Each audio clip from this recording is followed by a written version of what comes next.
Apesar do grande sucesso entre os jovens, o funk carioca ainda levanta muitas polêmicas sobre o conteúdo das letras e os bailes, também conhecido como fluxos. Mas existem coisas que a maioria das pessoas talvez desconheçam sobre o ritmo da batida do funk, que em um contexto mais religioso pode chocar muita gente sensível. Porque segundo religiosos, músicos e historiadores, o ritmo do funk vai desde manifestações culturais e pornográficas de jovens da periferia até invocações de entidades demoníacas. Ficou curioso para saber mais sobre esse enigma que envolve o estilo musical mais polêmico do Brasil? Então assista até o final e se prepara aí, porque esse vídeo pode ir muito além da bolha da música e do sobrenatural.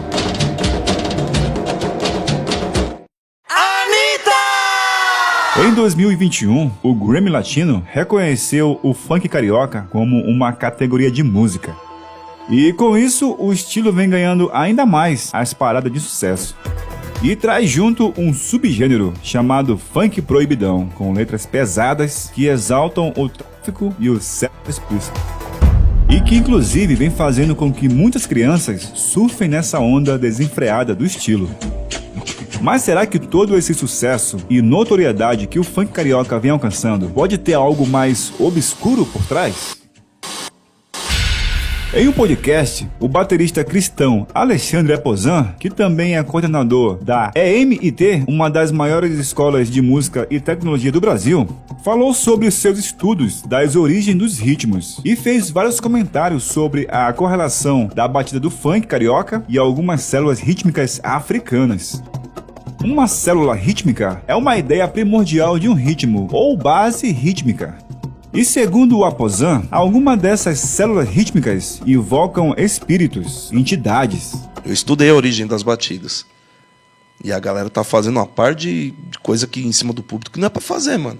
Como assim? Você tem algumas células rítmicas que invocam alguns espíritos. O silêncio da morte. Eu tô... Curiosidade veio. Você tem algumas células rítmicas que você invoca alguns espíritos. Eu aprendi isso na ULM, quando eu fiz aulas de Afro-Cuba e música brasileira, e ritmos brasileiros. E uma célula rítmica africana em específico é usada no funk carioca. E para provar essa teoria, o Aposan, em uma viagem para a África, conversou com um baterista africano em Angola e perguntou sobre essa célula rítmica. E o que o baterista africano falou foi atormentador. Tudo que eu aprendi, mano, quando eu fui pra África, tive a oportunidade de sentar com o batera. E aí falei pra ele, mano, eu queria falar sobre ritmos, mano, sobre células e tal. Mano, aí eu fiz essa célula. É quase um funk isso aí. É o funk. Uhum. Ele, pelo amor de Deus, para. Como que chama isso no Brasil? Eu falei, não, eu que pergunto pra você. Isso aqui é ruim? Ele falou, Aposan, nós estamos numa aldeia. Se você tocar isso daí durante algum tempo e ficar sincado, você vai invocar demônio do sexo. Tá brincando? Essas comigo. mulheres aqui vão ficar tudo louca. E vai vir tudo em cima de vocês que é casado. Você tá brincando. Negão, e na África não é macumbinha não. Na África é magia negra, velho. É pesado. Sacou? Aí eu falei, mano, então faz sentido tudo que eu aprendi, velho. E conversei com amigos meus que tocam no candomblé. Os caras que batem os tamborzão lá mesmo. E aí eu perguntei pro cara por que eles ficavam tanto tempo, né, mano? Porque na igreja a gente faz culto de 1h30 e os irmãos já tá tudo abrindo a boca, né? Os caras ficam 4, 5 horas. Aí ele falou, Aposan, às vezes a gente fica 2 horas, às vezes até 3 horas fazendo a mesma levada. Memória muscular, de tanto você fazer a mesma levada, chega uma hora, mano, que o bagulho fica sincado. Ele falou, é a hora com o bichão, velho. Alexandre Aposan afirmou que no Brasil essa mesma base rítmica é usada para invocar a entidade conhecida como Pombagira nas religiões Umbanda e Candomblé. Essa célula rítmica do funk, aqui no Brasil, é conhecido como a célula rítmica que invoca Pombagira dentro dos terreiros de macumba. É a mesma levada. A mesma levada. Caramba, mano, eu sabia disso. Isso colocado no funk. Hoje. Isso colocado no funk. E os proibidão tem as quialtras, né? Sim. Quando você escuta, esse que tem esse é só os proibidão. É tipo letra, uma relação sexual mesmo. Quando você escuta isso com fone, junto com esse buster que eles colocam no programado lá, tem os atabaque tocando junto, mano.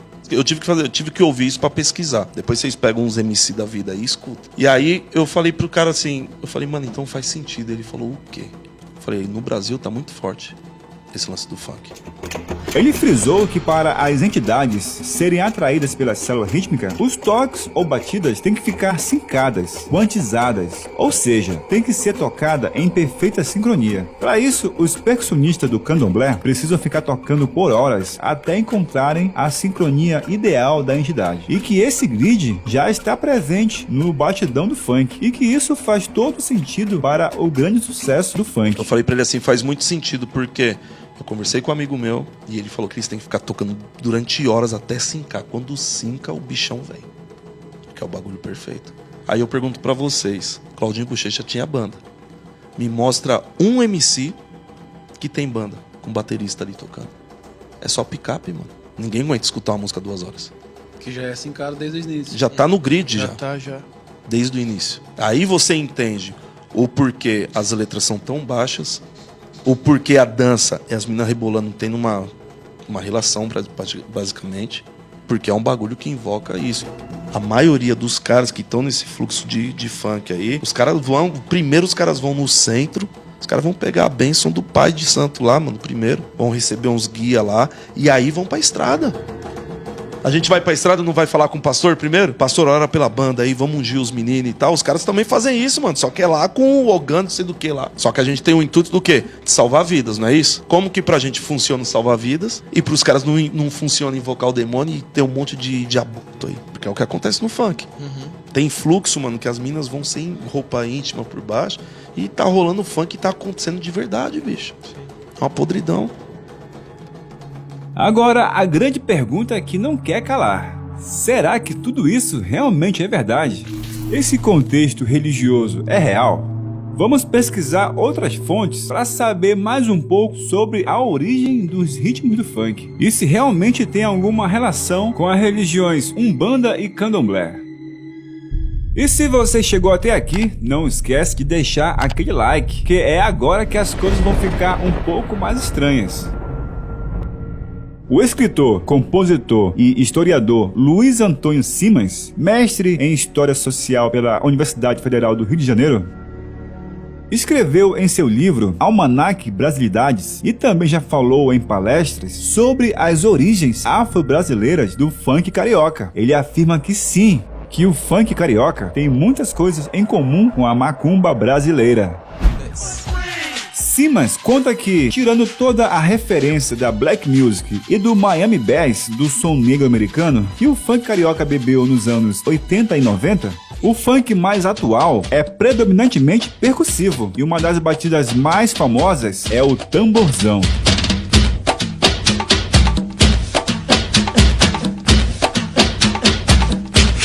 E a base rítmica usada no ritmo do tamborzão, por incrível que pareça, são toques com influências de atabaques sagrados das religiões Umbanda e Candomblé.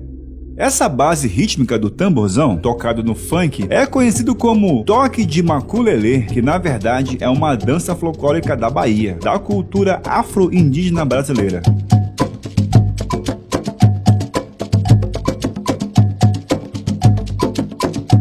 E vai ficando ainda mais interessante, porque as variações do ritmo do tamborzão, que é o proibidão, ou funk com letras mais pesadas, é o toque do Alujá de Xangô, e também usa variações do toque do Congo e o Congo de Ouro, toques característicos das casas de candomblé de Angola e da Umbanda.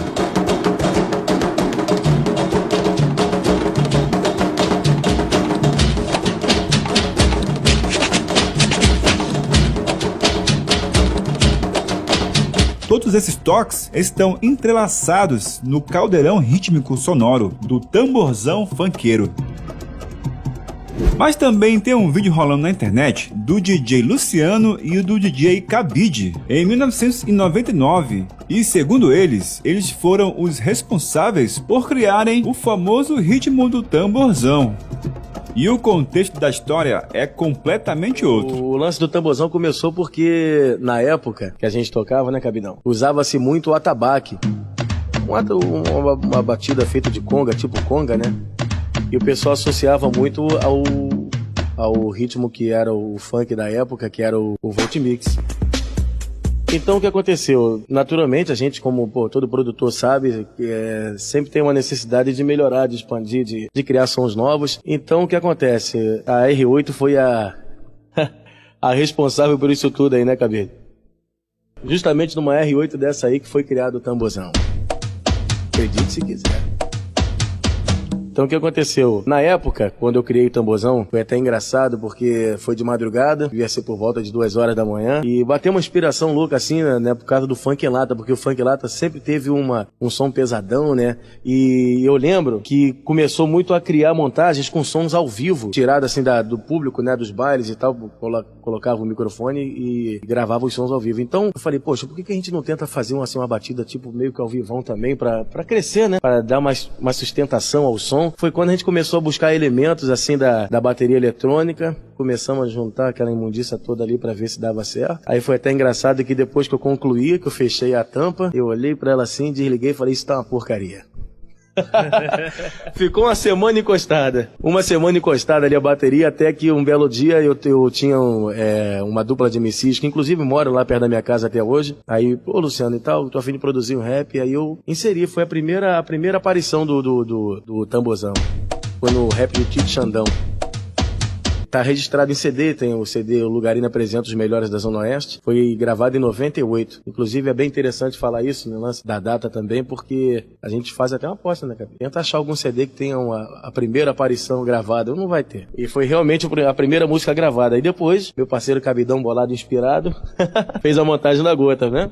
Foi isso mesmo. Apesar que você fez o Gaveta lá, novos ritmos, novas galeras, com certeza você fez aquele tamborzão, o patrão Cocota escutou. Esse tambor que é o tambor do funk. Vamos mudar o funk, que é o feio da montagem da gota.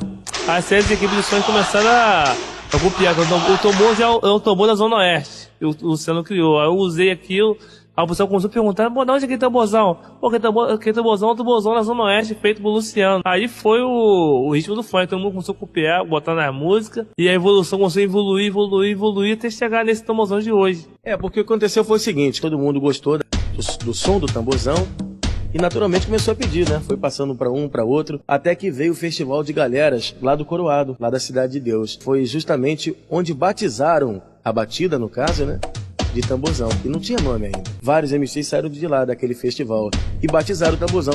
A influência dos ritmos africanos estão enraizados na cultura e na música brasileira. E por isso talvez muitos funkeiros que criaram as batidas nem saibam que foram influenciados pelos toques e batidas do candomblé e da umbanda. Ou até sabem, né? Mas tem todo um certo preconceito das pessoas pelo fato de ser música afro-brasileira ou música de preto. O fato é que realmente, se você fizer uma pesquisa sobre isso, você vai chegar em um senso comum. E o funk realmente tem como base rítmica as células de toques da umbanda e do candomblé. E o fato dessas bases rítmicas invocarem entidades, num contexto mais religioso, talvez tudo isso seja verdade. Agora depende de você acreditar ou não. Os fatos estão aí. Particularmente, eu achei isso tudo fascinante. A cultura e a música brasileira é cheia de mistérios, e isso precisa ser contado. E você, já tinha conhecimento sobre esse assunto? Comenta aí e dê a sua opinião.